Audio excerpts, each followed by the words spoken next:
Hello and welcome to the interview here on France 24. Our guest today is the former Prime Minister of Pakistan, Imran Khan. He joins us from his home in Lahore nearly 2 weeks after being shot at during a rally against the government in the town of Wazirabad. Thank you very much. Pleasure, Mark.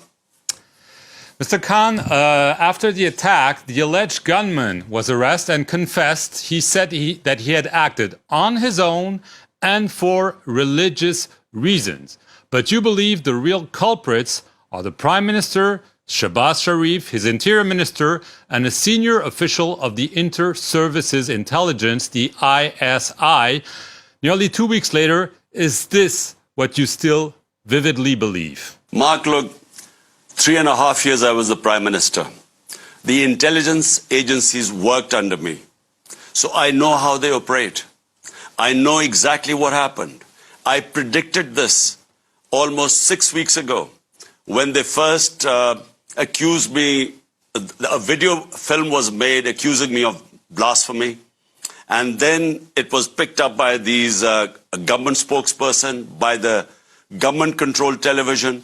And 6 weeks ago, I said that this was all planned to assassinate me through a religious fanatic. And the two, Prime Minister and the Interior Minister, who I named, we know their past for 30 years. Both have been involved in extrajudicial killing. Both were involved in what is called the Model Town Massacre, where they had 12 protesters shot dead and about 60 injured. So we know the past. So therefore, I know that whenever there is an independent investigation, I know the people behind this attack were these three guys, and this decoy was this supposedly religious fanatic who actually isn't a religious person because people know his background. Journalists went and exposed his background. So this was all a setup. So, you've talked about a probe. The Prime Minister, who condemned the attack, has formally requested the Chief Justice to form a judicial commission to probe the attack. This is exactly what you want, and I believe you trust that the Chief Justice will indeed go wherever he needs to go to find the truth. That's true. I have asked the Chief Justice to have an independent probe under him. We know there were two gunmen, because the decoy was this one gunman who admitted that it was for religious reasons he had shot me. But we know that there was another gunman sitting in the front. So I know that an independent probe is going to prove what I'm saying is right, that this was a planned assassination attempt, and who gained the most from it was this government.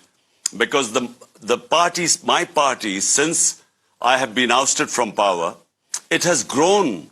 It has won 75% of the by-elections. So they're petrified that if there are elections, we will win. That's why they want it to be eliminated. Right, but you say an independent probe would prove what you're saying. But the question is, do you believe the Chief Justice will be able to conduct such a probe, or are you saying, I don't believe, because of what you're saying regarding the government, the military, the intelligence, that might not have an interest for such an independent probe? You see, the investigating agencies are under these three people who I've named.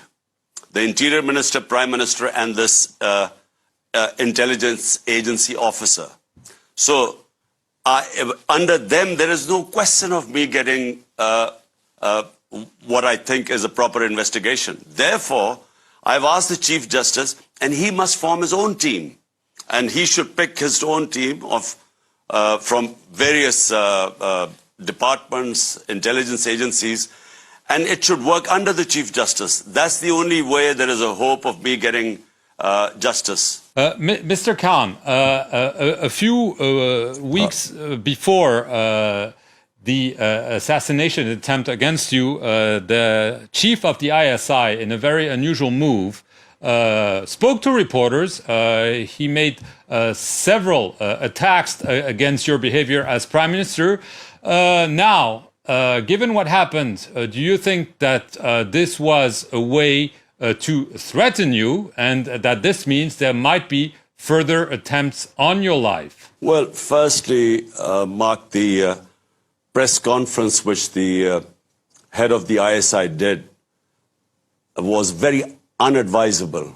No ISI head should do a press conference, because if I replied to it point by point, I think the institution of the army would be damaged, and that's not what I would like to do, because we do need a strong defense force here. But I think the press conference was also in response to this our best investigative journalist who was portraying my point of view. He had been threatened with death. He left the country and actually was assassinated in Kenya.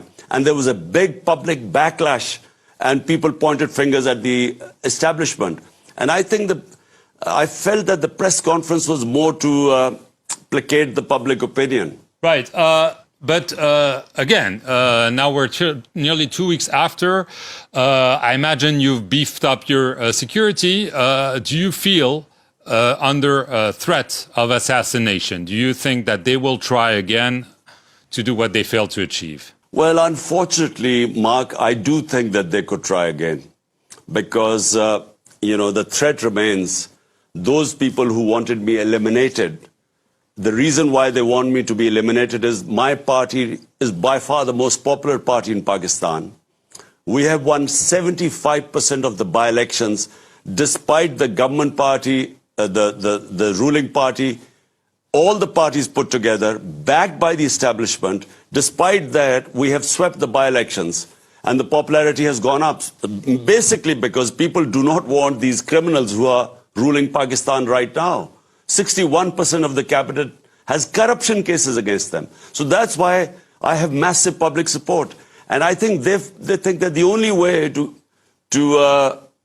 get me out of the way is actually eliminate me. So I think that there is a threat still. Well, this begs the question. You said you called on your supporters to resume the march towards the capital, Islamabad, and you said that you would rejoin it, health permitting. This begs the question, are you ready really to do so, given the dangers you just described? Well, Mark, the thing is, I'm a firm believer in my faith, which says the time, death is in the Almighty's hands. We take precautions. I will take more precautions than before. But that is not going to stop me. The fear of death is not going to stop me from pursuing what I believe is a mission to fight for rule of law in this country. This is the big problem we have. We have institutions that are above law. We have these political mafias which are above law. And that's the reason why the country can't prosper.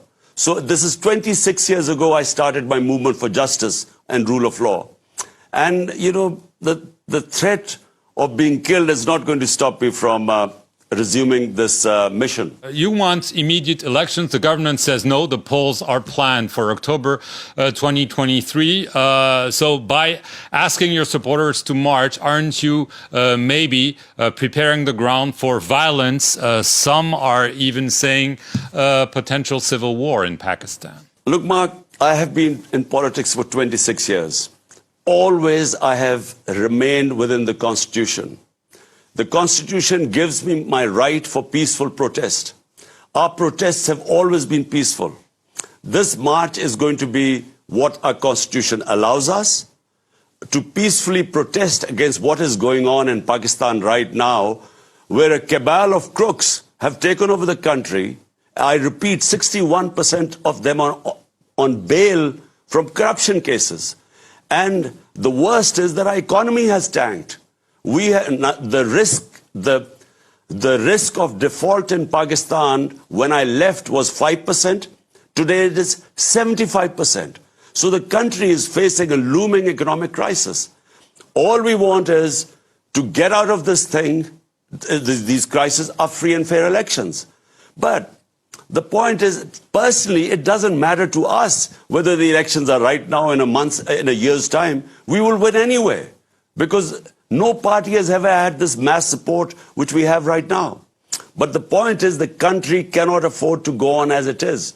And hence, the peaceful protest for free and fair elections. Last question, Mr. Khan. After you were removed as Prime Minister through a parliamentary vote of no confidence in April, you accused the United States of colluding with Pakistan's elite to topple you. But recently you said, well, no, I didn't really mean that, and this is behind me. Is this because you had no evidence for what you say, or even as some of your foes are saying, that you invented what they describe as a conspiracy theory? Well, Mark, number one, there's a cipher, a conversation, a secret cipher, a conversation between our ambassador in Washington and the U.S. Under Secretary of State Donald Lu.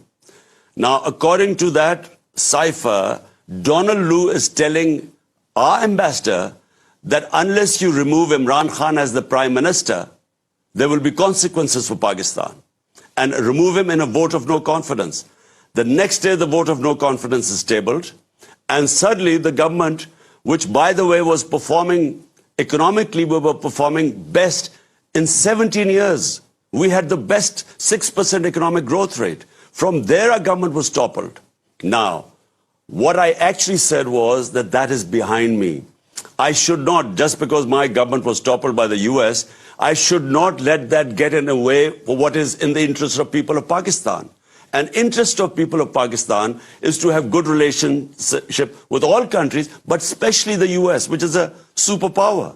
So that's exactly what I said. I never backtracked on this because the cipher exists. It was put in front of the cabinet. It was put in front of the National Security Council.